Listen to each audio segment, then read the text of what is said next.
Hello there, this is Desmond Landers, your startup advisor and partner in entrepreneurship. And if you can't already tell, I'm in this little old continent on the south side of the world called Australia. I'm actually in Sydney, Australia, and this is Going Global Sydney, Australia style. You may be wondering, wow, Desmond, how did you make it? Why did you go? How much time did you spend there? I'm going to tell you all of that stuff in this video. You know, I came here 8 days ago, so this is actually gonna make my 8th day in Sydney, and it's been a blast. The reason why I actually came, it was kind of a last minute, kind of a funny trip. I wouldn't advise like doing a trip like this super last minute, but I kind of came last minute because there's a guy I follow, his name's Brad Sugars. He's the CEO of Action Coach, and he's a global entrepreneur. This guy is like genius, and he announced that he was going to be having a seminar in Sydney, and I had been trying to catch him in the States for like the last 2 years. I follow all his videos, a lot of his teachings, because he actually talks the realities of business. It's not fluff. He's like, look, if you want to buy customers, if you want to build your business in a certain way, here's the quantitative strategies, and you guys know how my brain thinks. So I said, you know what? I've always wanted to go to Australia. I want to see this guy on his home turf. He's Australian. What better place than to see him in Sydney? So long story short, within about 2 weeks, we made travel plans and got down here to Sydney. Now, before I get into the logistics of how long the plane ride took and all that, I just want to kind of tell you where exactly in Sydney I'm recording this from. This is actually the Circular Quay railway station that you can see right behind me. That's the public transportation system. You know, we would call that one of the subway stations, like in New York or Boston, San Francisco, something like that. And the water that I'm going to show you in a second is actually Sydney Cove or Sydney Harbor. So as you can see here, this is a little view of downtown. You got a lot of the financial district and the buildings here. You know, Sydney's a highly developed place. I mean, this is almost, to me, this is a combination between Seattle because of the harbor and the fact that it's very close to the water. You'll see that in a second. With a mix of like Chicago, because there's about 4.5 million people here, and it's built more of like a Chicago than a New York. But it's highly influenced by the English and by the British. So if you kind of put Seattle, Chicago, and London all together, then you've got Sydney, Australia. But it's a really cool place, and this is now one of my favorite international destinations, if not my favorite international destination. Now, if we look over across Sydney Harbor, you'll actually see the famous Sydney Opera House. It looks like a bunch of clamshells all stacked on top of each other, except for they're like giant clamshells. Or seashells, I should say. So it's really cool. That's where they do a ton of the events there. You know, obviously opera, but they have a lot of live events, proms, all these types of things. And if we actually come over here just a little bit, you'll see the Sydney Harbor Bridge, which is one of the other bridges and attractions that you'll see when the city of Sydney, Australia is actually being advertised. So that bridge actually doesn't look that big when you're here, but when you actually walk across it, I think it's like pretty huge. And you know, make sure you have you're in shape, because you're going to need to be to walk across that bridge. So super cool area. Now, as far as the trip is concerned, it was about a 5-hour trip from Atlanta to San Francisco, a couple hours layover, and then it was a 14-hour trip from San Francisco to Sydney, actually. So can you imagine 14 hours across the Pacific Ocean, I think across the international date line? As of the date of this recording, I'm 14 hours ahead of the United States at the moment. Could you imagine being 14 hours ahead? Today is Wednesday, October 1st, but in the States, it's the end of September. So it's been tripping me out, it's been crazy, and it's kind of throwing a wrinkle just a little bit in trying to get the timing right for some of the businesses that we have back home. Now, you may be wondering, okay, were you able to go there? Like, was this like a vacation or something like that? Look,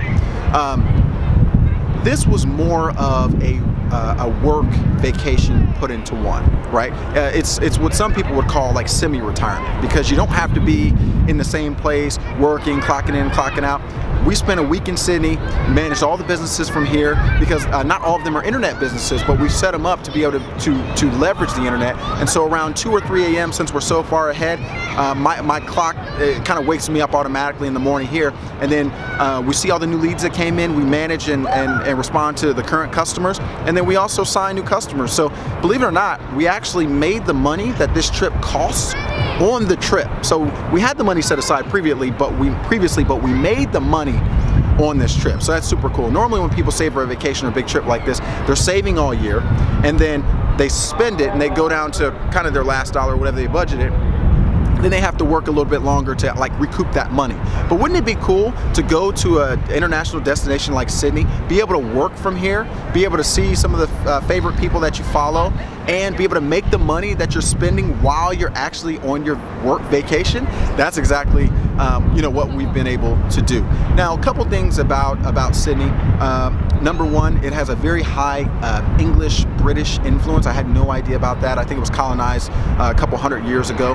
So the majority of the people here, there's about 22 million of them, live on the coastline for the most part in highly developed cities like Sydney and Perth and Brisbane and Cairns up north and all that type of stuff. So that was surprising to me, because normally in the States all we see is kangaroos and koalas bouncing around the outback. It is not like that. In fact, you have to go like 4 or 5 hours inland, which is a significant amount of time to actually see anything like that. After we landed, we got something called a multi-day pass from the airport, and that basically took care for 41 Australian dollars, took care of our travel on bus and train for the entire week. You're talking like $6 a day to get around Sydney, unlimited. It's like amazing. One recommendation is if you land at Sydney Airport, get the pass at the airport, but do not get on the train station at the airport. Get out of the airport first and then take a bus to whatever train station you need to go to get to your destination. The reason why is because as of the date of this recording, they're charging 16 Australian dollars just to get out of the airport on the trains, like a gate pass or something crazy like that. So after we did that and got everything settled, we checked into our host accommodations on Airbnb. We had a super cool couple that actually housed us. They have a little baby, and it's actually kind of an inspiring story. This couple actually gave up everything they had, saved up a lot of money, and traveled all of South America for like a year or something like that. I mean, they just left. They rolled out, went from Colombia, Venezuela, all the way down to Argentina, to what they call the end of the world, and they just explored. And I think they did that right before they had their child. They got back here, and 8 months ago had a beautiful little baby, and now the mom was our host on Airbnb, and she's using this as a gap business, right? If many of you know, you've kind of seen the stuff I talk about, a gap business may not be the business you love, but it's an income source where you own your time, but you can still pay your bills. Well, I just paid almost $600 for a week's stay in an extra room that they had, right? And she's got people week after week after week. Even as expensive as Australia is, they are at least supplementing, rent, mortgage, even a little bit more. And I'm like so jealous. I mean, that's the way to do it. You've got a mom who can stay home with her baby the entire day, feed him, love him, kiss him, help him start walking, and doesn't have to worry about dropping him off at daycare where he could potentially get sick or be, mistreated or just be away from his mother. These are the real things that a lot of people don't talk about when you talk about entrepreneurship. People talk about being a millionaire and having excess amounts of money. No, if you can make $5,000 a month on your own, depending on where you live, and in most places in the United States, that's more than enough money. You're an entrepreneur and you can own your time, and now that opens you up to the ability to do deals or to go to places like Sydney, Australia, or go to Russia or go to London or wherever you want to go. So that was super cool. As a side note, I would challenge all of you watching this video right now to actually make sure when you're spending money, try to spend money with entrepreneurs. If you want to be an entrepreneur, you'd want people to spend money with you, so go ahead and take the risk and spend money with other entrepreneurs. So we've done that ourselves through Airbnb, and then also we've been doing a lot of Uber. Now, I did tell you we bought a $41 multi-day pass that got us all around Sydney. But there's some nights where we were so far out that we didn't want to take the train station or use a train to come back an hour into the inner west side where we were. So we would just pop an Uber, like literally like 10 minutes. The private driver was right there to pick us up and would zip us off to our destination. Now, we took about 6 or 7 trips, and on every one of those trips, those people had either come from corporate America. One of the guys just graduated from college. I mean, these are amazing stories, but you know what all of them said? Hey, I didn't want to clock in for somebody else. I wanted to own my time, and I wanted to do more for my family. So they're using Uber, again, as another gap business, so that they could own their time. And do you know what a lot of them were doing? They just weren't driving for Uber. They were doing that a couple hours a day to supplement the income that they were losing by not having a traditional job. But what they were also doing is when they were going home in the afternoon or in the evening, they were working on things like a mobile app to connect pet owners with pet sitters, right? Or another guy, he's actually leaving this week when he's done with his driving to go to India for 8 weeks to do research for a cafe and a shop that he's going to open back here in Sydney. He's going to India to do the research to try to get a unique idea and bring it back. These are things that are happening right now. Remember, the world is bigger. The world is bigger than just the neighborhood that you and I live in, the state that you and I live in, the country that you and I live in. So there's a lot of things going on. I would challenge you highly to get out there and see the world. A couple other things I did while I was here. Went to go ahead and see the Blue Mountains. The Blue Mountains are about 45 minutes west of Sydney. They're kind of like the Appalachian Mountains in the United States, except for they're much cooler because they call them the Blue Mountains because there's eucalyptus trees. Australia, I think, is like the #1 grower of eucalyptus trees. There's like 400 species, something like that. And in the Blue Mountains, there's tons of them. So what happens is, over time, the vapors from the eucalyptus trees actually they mix with the chemicals in the environment, and they create this like blue haze, this cool stuff. So that's why they call it the Blue Mountains. It was super cool. I'll post some pictures online as well so you guys can see. I was actually hanging off a cliff. It was like craziness.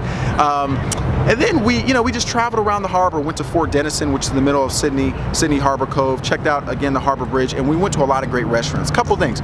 If you're gonna eat in Sydney, a couple places I would recommend. #1, if you like sushi, go to Sushi Train in Newtown. Super cool. They've got like a conveyor belt of sushi, and you can just kind of pick it out. And it's almost like a tapas place where they charge you $4 or $5 Australian dollars. And by the end of that, it seems cheap when you eat there, but by the end of that, you've like spent like $50 or $60 because you're grabbing so many of these cool looking plates. Another place I would go to is if you go to Bondi Junction, where a lot of the cool beaches are. I would go to Gelato Messina. If you like gelato, it's a great gelato place. It's highly recommended. And then where else? Also, I would go, if you like Thai food, I would go to Bangkok Bites, which is a Thai restaurant in that Bondi area as well. And then if you want to do some more touristy stuff, I would check out this place called Pancake on the Rocks. Now, I wasn't like a huge super fan of it, but it's like one of their franchise diners, and it is kind of cool because you get pancakes with ice cream on the top and all this cool drizzle. So if anything, even if you don't like the food or you do like the food, just go check it out. Say you went there, because a lot of the Aussies they highly recommend that place. So it's just been a great experience. But 8 days in Australia. It was originally supposed to be 6. We extended it by 2 just because we were having so much fun. And I just urge all of you watching this video that if you believe it, whatever you believe that you want and you can do in your life, you can. You've just got to position yourself to be able to do it. It's not going to be easy. It will be risky. A lot of people are going to say you're crazy, but once you set your mind to it and you get those things done, you can do anything. And you know what I want you to do. I want you to start a business. I want you to start a service business. I want you to start a product business. I want you to start an internet business. Just as long as you're providing your customers value and you're buying back your time. Remember, you can't do deals if you don't own your time. Desmond Landers here, going global, signing out. Hope to see you in Sydney, Australia soon.